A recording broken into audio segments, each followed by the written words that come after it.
Magandang araw mga boss. Meron tayo ditong Yamaha SZ150. So ang issue nito is na stock up. Ayan. So natanggal na natin. Ginamitan natin ng heating process at saka ginamitan natin ng brake fluid para makalas yung cylinder block. So ayan, kinalawa nga kasi matagal daw tong na-stock. So dapat dito is palit block na. Pero try natin remedyohan.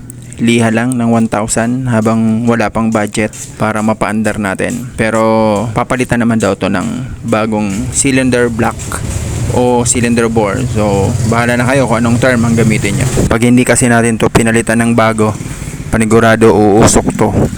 Kasi gas-gas yung kanyang cylinder bore o wall. So ito yung issue. Ayan, kinalawang. Yung piston niya okay pa naman. May konting sign ng overheat. Pero dito yung malala. Ayan.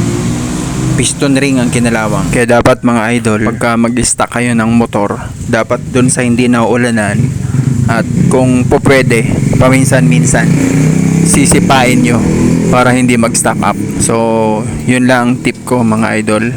Hanggang sa muli.